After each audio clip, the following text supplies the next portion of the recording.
गौर परशुराम मंदिर में श्रीमद् भागवत कथा का चौथा दिन है और संगत होम हमा के इस अंतिम शोर में पहुंच रही है। चाहे ये अंतिम शोर में मंदिर है, मोहाली के इंडस्ट्री एरिया में है, लेकिन भगवान की इतनी लीला है कि लोग दूर दूर से यहाँ आ रहे हैं। सुरेश शास्त्री जी भी हैरान हैं। जब फर्स्ट डे आए थे उनका क्वेश्चन यही था कि मैडम यहाँ पे क्या कोई कथा सुनने आएगा भी कि नहीं। ਜਪ ਸਟੱਡੀ ਉਹ ਕੰਪਨੀ ਹੈ ਜਿਨੇ ਹੁਣੇ 5.5 ਬੈਂਡ ਦੇ ਨਾਲ ਆਸਟ੍ਰੇਲੀਆ ਦੇ ਵੀਜ਼ੇ ਲਗਵਾ ਕੇ ਦਿੱਤੇ ਨੇ। ਤੁਸੀਂ ਸਿੰਗਲ ਜਾਣਾ, ਸਪਾਊਸ ਜਾਣਾ ਤਾਂ 100% ਵੀਜ਼ਾ ਹਾਸਲ ਕਰ ਸਕਦੇ ਹੋ। ਜਪ ਸਟੱਡੀ ਦੇ ਕੋਲੇ ਅੱਜ ਹੀ ਆਓ।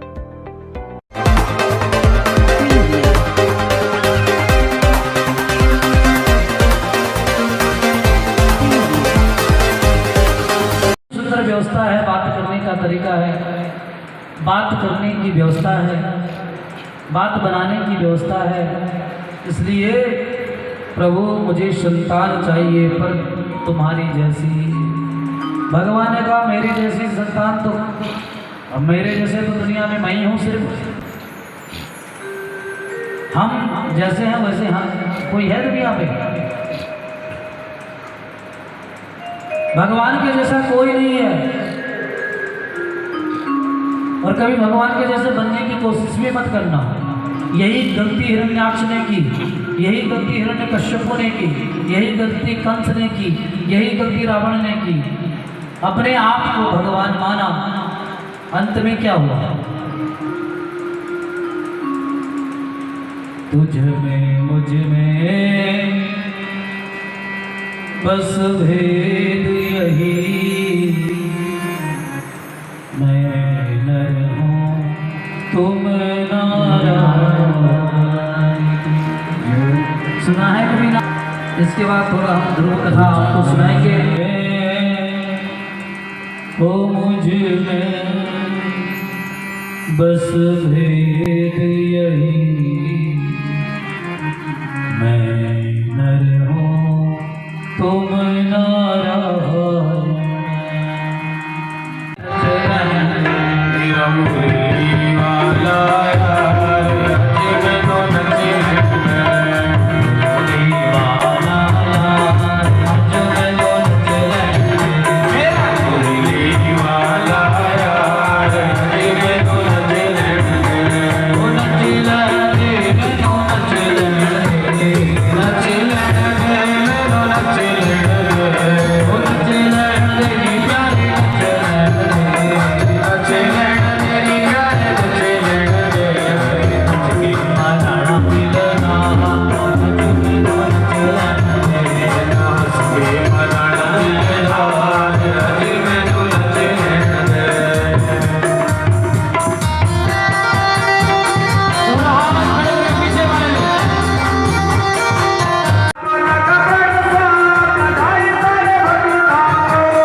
रंगलग्न मनुष्याणां सर्वकष्टं व्यपोहदिः आवाहनं न जानामि न जानामि। गौर परशुराम मंदिर में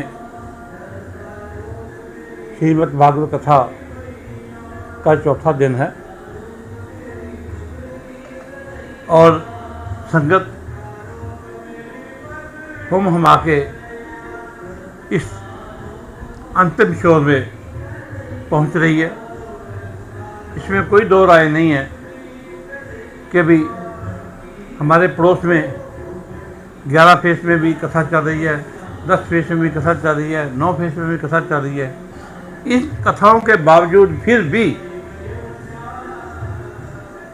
हमारी जो संगत है वो दिन ब दिन बढ़ रही है। चाहे ये अंतिम शोर में मंदिर है, मोहाली के इंडस्ट्री एरिया में है, लेकिन भगवान की इतनी लीला है कि लोग दूर दूर से यहाँ आ रहे हैं। और आज जो है भगवान कृष्ण जी का जन्मदिन जो है वो मनाया जा रहा है, मनाया जाएगा। इसके लिए संगत में बहुत उत्साह है। संगत अपने घर से अनेक चीज़ें लेकर आई है। कोई बिस्कुट लेकर आया, कोई केले लेकर आया, कोई टॉफियाँ लेकर आया, कोई बर्फ़ी लेकर आया, कोई लड्डू लेकर आया। कोई ना कोई, आप स्टेज पे अगर आपने शूट किया तो देखो कैसे स्टेज फलों से और इन चीज़ों से भरी पड़ी है। और हम ये मानते हैं कि इस मंदिर में जो हमारी कीर्तन मंडली है, जो हेमा गरोड़ा जी जिसके प्रधान है, वो अपनी लगन से, अपनी मेहनत से लोगों को दूर दूर से संदेशा देकर बुला रहे हैं और लोग आ रहे हैं। इसमें कोई दो राय नहीं कि यहाँ अदृश्य शक्ति है जो लोगों को अपनी तरफ खींचती है और लोग दूर दूर से आते हैं। और ऐसे ही आज 4th डे है और आज जो प्रसाद में है वो जलेबी और खीर, फल, फ्रूट और जो चीज़ें लोगों ने बिस्कुट दिए हैं और जो स्नैक्स वगैरह आए हैं। और किसी अभी किसी लेडी ने बुला के मैं समोसे मंगा रही हूँ, मैं समोसे वहाँ से बांटूँगी। तो लोगों की जो धारणा है धर्म के प्रति, इस आस्था के प्रति, वो मैं देख रहा हूँ कि रोज़ डे टू डे बढ़ रही है।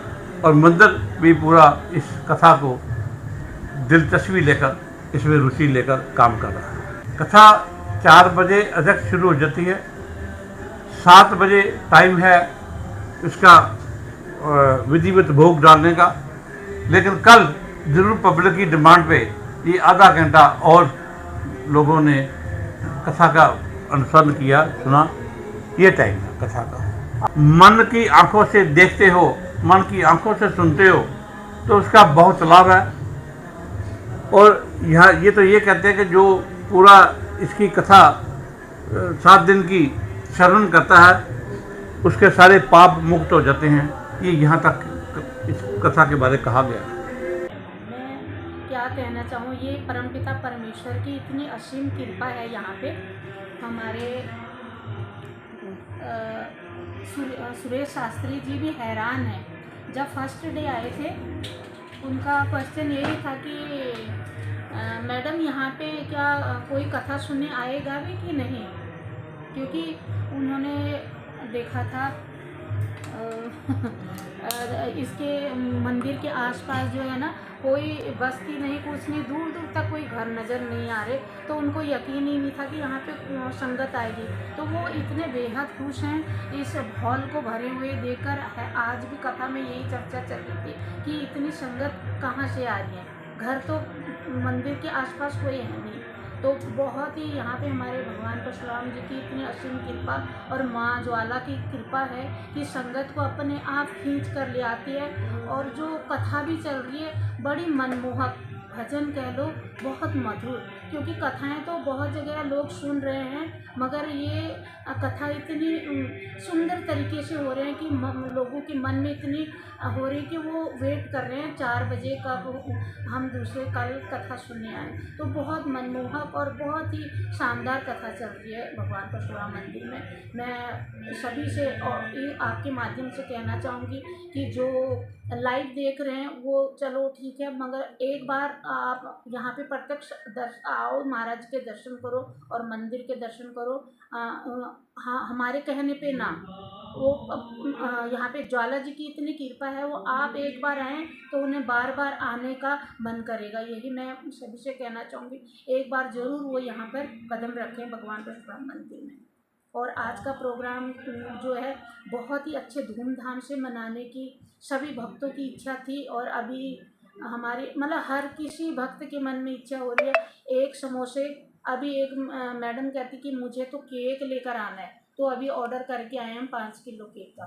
तो मतलब हर किसी भक्त के मन में है कि मैं क्या श्रद्धा से यहाँ पे चढ़ा सकूँ, मैं क्या चढ़ा सकूँ, ऐसी भावनाएं बन रही हैं। वो ईश्वर की कृपा। देखो ਅੱਜ ਸਾਡੇ ਭਾਗਵਤ ਕਥਾ ਦਾ ਚੌਥਾ ਦਿਨ ਚੱਲ ਰਿਹਾ। ਅੱਜ ਕ੍ਰਿਸ਼ਨ ਦਾ ਜਨਮ ਹੋਇਆ। ਸਾਡੇ ਕਥਾ ਦੇ ਵਿੱਚ ਪੂਰੀ ਸੰਗਤ ਨੇ ਪੂਰਾ ਆਨੰਦ ਲਿਆ ਤੇ ਪੂਰੇ ਸ਼ਰਧਾਲੂ ਮੈਡਮਾਂ ਸਖੀਆਂ ਵਾਂਗੂ ਪੂਰੇ ਨੱਚੀਆਂ ਸਾਡੇ ਇੱਥੇ ਤੇ ਕ੍ਰਿਸ਼ਨ ਦੇ ਜਨਮ ਦੀ ਖੁਸ਼ੀ ਦੇ ਵਿੱਚ ਤੇ ਜਨਮ ਦਿਨ ਮਨਾਉਣ ਆਇਆ। ਤੇ ਇੱਥੇ ਸਾਡੀ ਪੂਨਮ ਮੈਡਮ ਜੀ ਨੇ ਕੇਕ ਮੰਗਾਇਆ ਤੇ ਕੇਕ ਮੰਗਾ ਕੇ ਕੇਕ ਦਾ ਬਕਾਇਦਾ केक कट के फिर सारी संगत नूं प्रसाद के रूप च केक, समोसे, खीर, जलेबियाँ, बिस्कुट, समोसे, फ्रूट वितरण किया। भगवान श्री परशुराम की जय। ओम नमो भगवते वासुदेवाय। जैसा कि अभी प्रधान जी ने बताया और मैडम हेमा जी ने बताया कि यहाँ पर पिछले 4 दिन से श्रीमद् भागवत कथा का जो प्रवचन चल रहा है, बहुत ही मधुर संकीर्तन और प्रवचन हमारे पूज्य आचार्य शास्त्री श्री सुरेश कुमार जी जो कर रहे हैं, मन को मुग्ध करने वाली जो उनकी भाषा शैली है और जो जिस हिसाब से कर रहे हैं, तो जितने भी यहाँ पर श्रद्धालु आ रहे हैं वो पूरी तरह से यहाँ पर जुड़े हुए हैं और वो श्रवण कर रहे हैं, मन से भी जुड़े हैं और तन से भी जुड़े हैं और धन से भी जुड़े हैं। इस श्रीमद् भागवत कथा का एक विशेष जो महत्व है, आजकल जो पितृपक्ष का अवसर चल रहा है, तो इसमें पूजा पाठ का बहुत ही बड़ा महत्व होता है। पहले लोग ये कहते थे कि नहीं, जो पितृपक्ष चलता है इसमें पूजा नहीं करनी है, घर में दीपक नहीं जलाना। पर जैसे जैसे ये जागरूकता बढ़ती जा रही है, हमारे आचार्यों द्वारा जो बताया गया है कि इस अवसर पर, पितृपक्ष के अवसर पर जितना ज़्यादा आप पूजा पाठ करेंगे, कथा का श्रवण करेंगे, श्रीमद् भागवत कथा करवाएंगे और उसका श्रवण करेंगे, तो आपके जो पाप बहुत सारे धुल जाते हैं। कहते हैं तो कि सारे पाप धुल जाते हैं, तो सारे नहीं भी धुलेंगे, अगर बहुत ज़्यादा किए तो कुछ तो धुलेंगे ही। तो ये यहाँ पर श्रद्धालु आएँ और परमात्मा का आशीर्वाद प्राप्त करें, श्रवण करें मन से और अपना भी जीवन सफल बनाएं और अपने परिवार का भी जीवन सफल बनाएं। सभी को ज़्यादा से ज़्यादा आपके माध्यम से वो लोगों को लेकर आएँ, यहाँ पर श्रवण करें और बहुत अच्छा चल रहा है यहाँ पर। और इसी तरह आगे कल की भी भागवत कथा है, सभी श्रवण करने आएँ ज़्यादा से ज़्यादा। हमारी यही विशेष प्रार्थना है और अपने जीवन को सफल बनाएं। धन्यवाद। जप स्टडी ਉਹ ਕੰਪਨੀਆਂ ਜਿਨੇ ਹੁਣੇ 5.5 ਬੈਂਡ ਦੇ ਨਾਲ ਆਸਟ੍ਰੇਲੀਆ ਦੇ ਵੀਜ਼ੇ ਲਗਵਾ ਕੇ ਦਿੱਤੇ ਨੇ। ਤੁਸੀਂ ਸਿੰਗਲ ਜਾਣਾ, ਸਪਾਊਸ ਜਾਣਾ ਤਾਂ 100% ਵੀਜ਼ਾ ਹਾਸਲ ਕਰ ਸਕਦੇ ਹੋ। ਜਪ ਸਟਡੀ ਦੇ ਕੋਲੇ ਅੱਜ ਹੀ ਆਓ।